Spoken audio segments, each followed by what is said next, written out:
세계 단편 소설 50선 토마스 하디 원작의 아내를 위하여 3부작 첫 번째 시간입니다.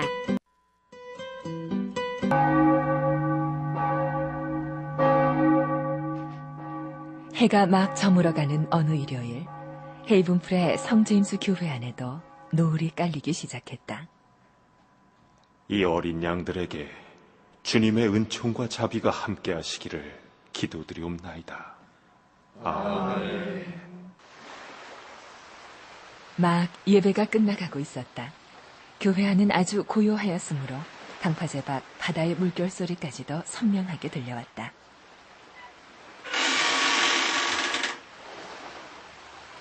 정적을 깨뜨리듯 갑자기 교회 문이 열리더니 햇빛을 등지고 선 낯선 남자의 그림자가 검게 드리워졌다.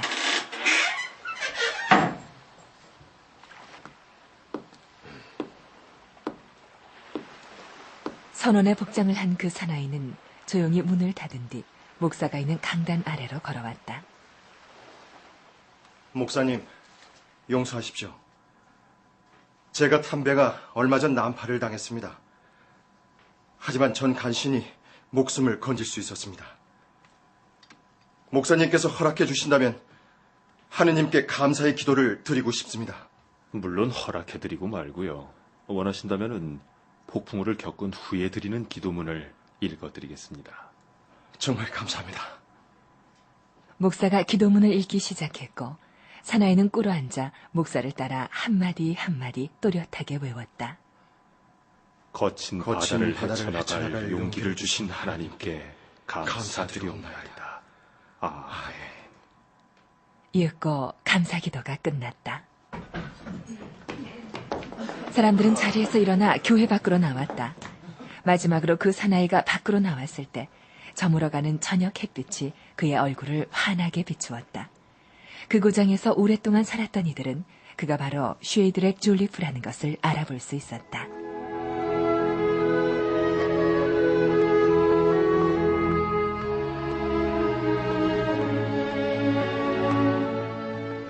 헤이븐풀에서 태어난 그는 일찍 부모님을 여의고 선원이 되어 고향을 떠났다. 그리고 6, 7년 만에 다시 돌아온 것이다. 그래, 이게 몇 년 만이에요. 그동안 어떻게 지내셨어요? 예, 고생 끝에 작은 쌍도배의 선장이 되죠. 그런데 이번 폭풍우에서 아슬아슬하게 난파를 피했습니다. 그런 폭풍우 속에서 살아남았다니 정말 기적이네, 기적이야. 다 하느님의 은총 덕분이죠. 그는 마을 사람들과 이야기를 나누며 한 길로 걸어 나왔다. 그때 2명의 처녀가 그의 눈에 띄었다. 그녀들은 그가 처음 교회에 들어섰을 때부터 관심 있는 눈길로 살펴보던 아가씨들이었다. 예, 저 남자 꽤 괜찮은 것 같지 않니? 좋은 사람 같아. 한 처녀는 아담한 키에 조금 마른 듯한 몸매로 얌전해 보였고 다른 처녀는 키도 크고 몸짓도 컸다. 저 두 아가씨들은 누구죠? 키가 작은 아가씨는 에밀리 해닝이고 큰 아가씨는 조안나 피파드랍니다. 아, 그래요. 기억이 나요.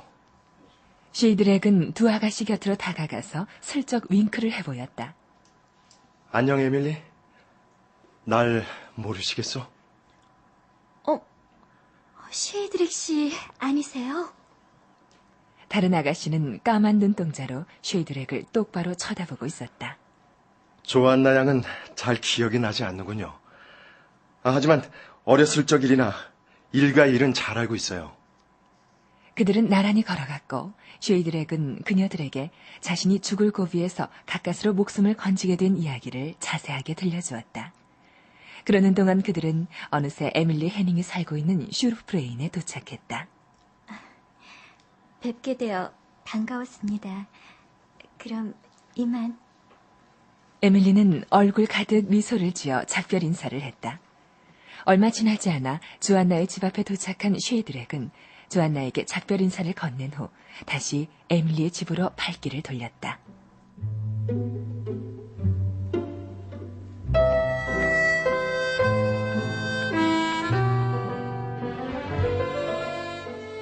에밀리는 아버지와 단둘이 살고 있었다.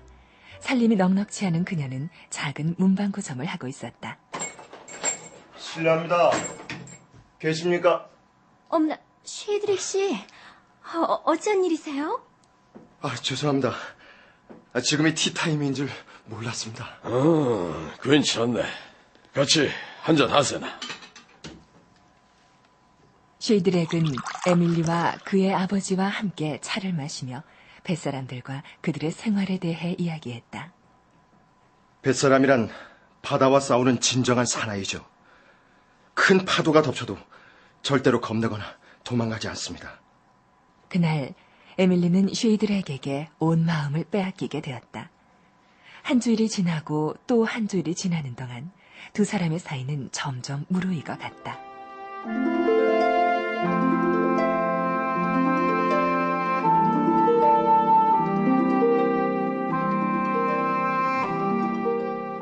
쉐이드렉이 마을에 온 지 한 달쯤 지난 어느 달밝은 밤이었다.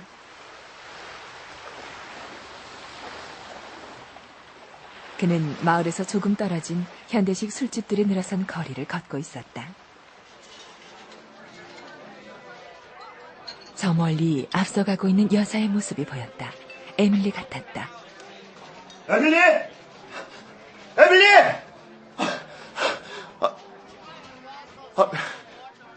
조안나 양이었군요. 미안합니다. 절 에밀리로 착각하셨군요. 그럼 먼저 가세요. 혹시 에밀리가 알면 기분 나빠할 테니까요. 하지만 그는 그녀와 나란히 걸어갔다. 그 후 쉐이드렉은 조안나와 자주 만나게 되었고 에밀리와의 만남은 점점 뜸해지게 되었다.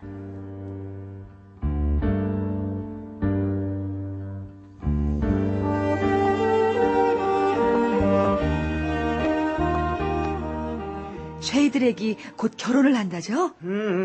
그렇다는군. 저 신부는 조안나 양이라는데. 얼마 후 쉐이드렉이 조안나와 결혼하게 될 것이라는 소문이 온 마을에 퍼졌고 에밀리는 마음에 큰 상처를 입었다. 에밀리, 그만 울거라.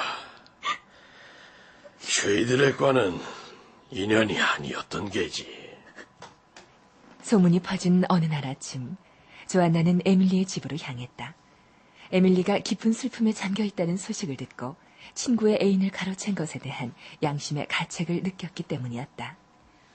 에밀리, 사실 난 그를 깊이 사랑하진 않는단다. 네가 정녕 그를 잊을 수 없다면 너에게 그를 양보할 수도 있단다.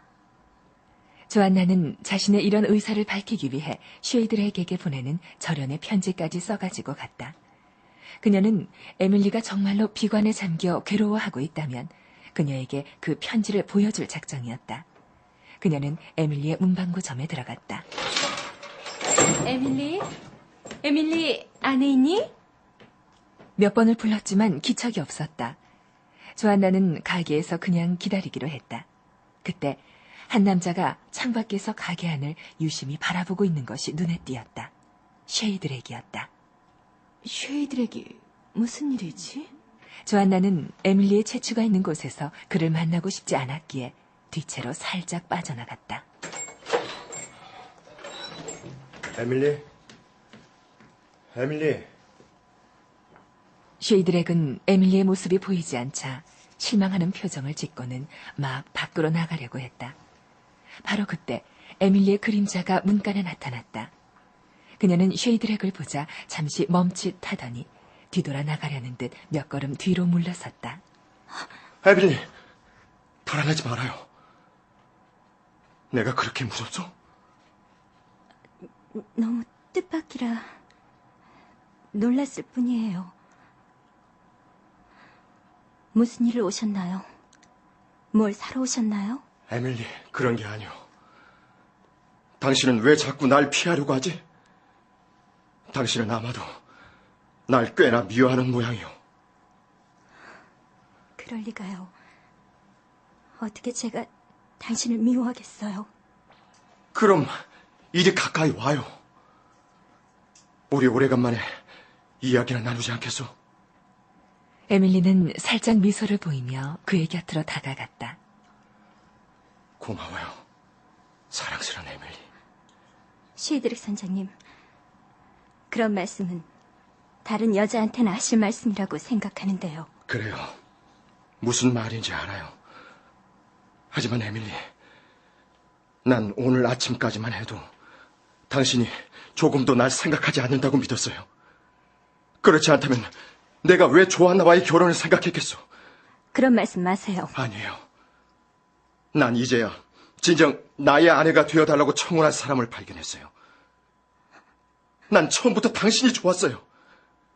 그러나 당신은 몹시 수줍어하고 날 피하는 것 같았기에 날 싫어하는 줄 알았어요. 그만, 쉐이드릭 씨, 제발 그만하세요. 다음 달이면 당신은 조안나와 결혼하실 분이에요.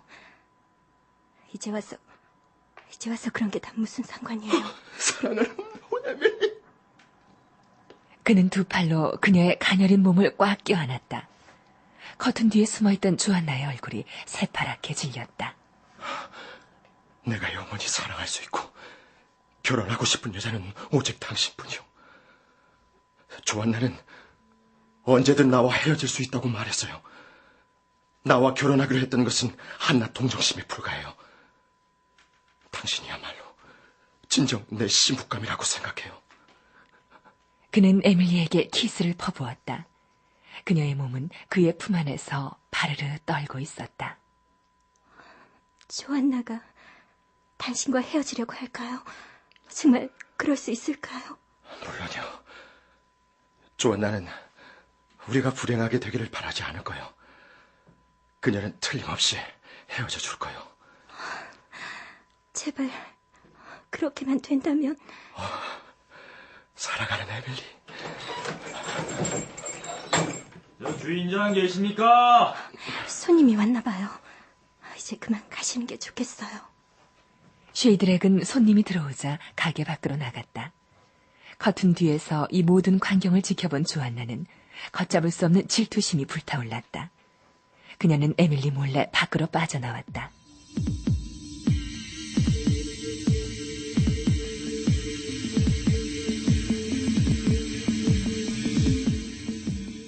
조안나는 두 사람의 포옹과 키스 장면을 목격하고 나서는 지금까지의 결심을 완전히 뒤바꾸고 말았다.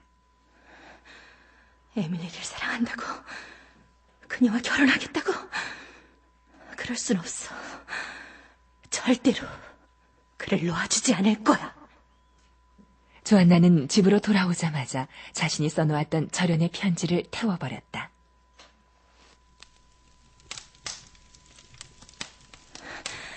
쉐이드릭이 찾아오면 몸이 아파 만날 수 없다고 전해줘.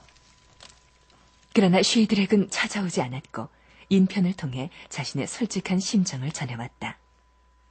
조안나, 당신의 말처럼 우리들의 애정은 한낱 우정에 불과하다는 것을 깨달았소. 그러니 부디 우리의 약혼을 취소해 주길 바라오.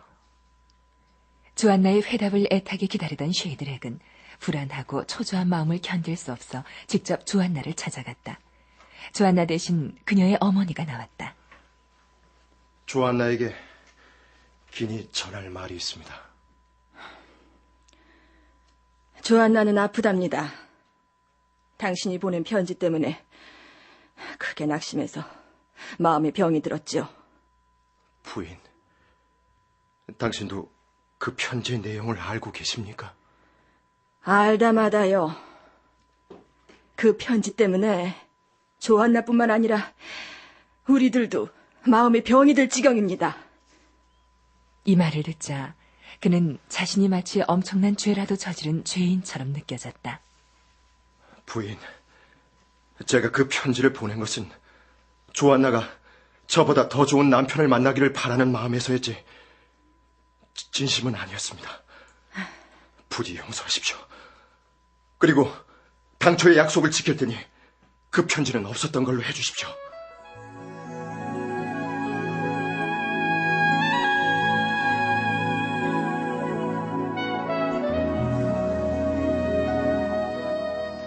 다음 날 조안나로부터 연락이 왔다.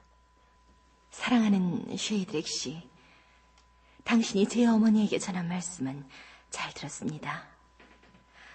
다름이 아니라 오늘 저녁 모임이 있는데 당신이 집까지 바래다 주셨으면 합니다. 저녁 모임이 끝나고 쉐이드렉은 그녀의 말대로 집까지 함께 걸어갔다. 조안나가 그의 팔짱을 끼면서 말했다. 쉐이드렉, 우리 사이는 예전과 변함없는 거죠? 약혼을 취소하자는 당신의 편지는 저한테 보낸 것이 아니죠? 그렇죠? 그래요. 당신이 원한다면 모든 게 전과 같아요. 물론 그래야죠. 조안나는 에밀리를 생각하며 심술궂은 얼굴로 중얼거렸다.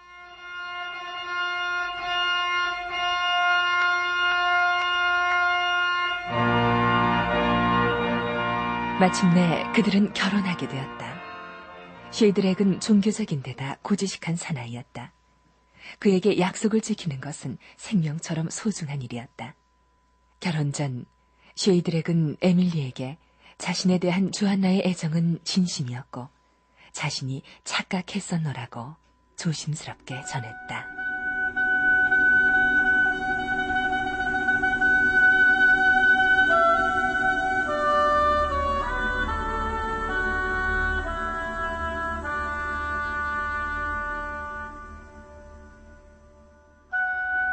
토마스 하디 원작의 아내를 위하여 일부를 들으셨습니다. 우리에게 잘 알려진 테스를 비롯하여 비운의 주드, 귀양 등 많은 문제작들을 남긴 토마스 하디는 19세기 영국의 대문으로 평가받고 있습니다. 오늘은 토마스 하디의 주요 작품과 작품 세계에 대해 아주대 영문과 김철자 교수의 말씀을 들어보겠습니다. 토마스 하디는 1840년 영국에서 태어나 건축가로서 활동하며 독학으로 그리스 고전과 문학, 철학, 신학 등의 서적을 읽기도 했습니다. 1928년 타계하기까지 테스, 무명의 주드, 귀향, 가스터브리지의 읍장을 포함하여 모두 14권의 소설과 4권의 단편집, 총 900여 편의 시를 출판했습니다. 하디 작품의 무대는 그의 고향인 영국 남서부, 옛날 웨섹스라 불렸던 지역입니다. 농업혁명과 산업혁명이 진행되던 19세기 영국의 낙후된 시골 웨섹스 지역 농촌 공동체의 붕괴, 사회적인 변화를 겪으며 야기되는 계급 간의 갈등, 남녀관계, 구습과 새로운 가치관 사이의 갈등, 종교적인 회의 등을 그 지역을 배경으로 다루고 있습니다. 흔히 하디의 작품을 비관적이고 숙명적인 어두운 작품이라 평하기도 하지만 하디는 자신이 염세주의자가 아니라 사회개량주의자로 이해되기를 원했습니다. 다윈의 종의 기원의 영향을 크게 받았던 그는 기독교 신앙의 강한 회의를 느꼈고 그 결과 환경의 지배하에 있는 그의 인물들은 개인의 의지와 선택의 폭이 별로 크지 않은 것으로 묘사됩니다. 주어진 운명과 환경, 우연히 주인공들을 지배하는 세상에서 하디는 우주의 맹목적인 힘을 내재적 의지라고 불렀습니다. 그러나 하디는 인간이 굳은 의지로 부당한 사회 제도를 개선해 나가면 훨씬 더 나은 사회를 이룰 수 있다고 희망적으로 생각했으며 그의 작품들이 사회개량주의자로서의 그의 생각을 담는 그릇이 되기를 희망했다고 말할 수 있습니다. 구독과 좋아요는 영상 제작에 큰 도움이 됩니다.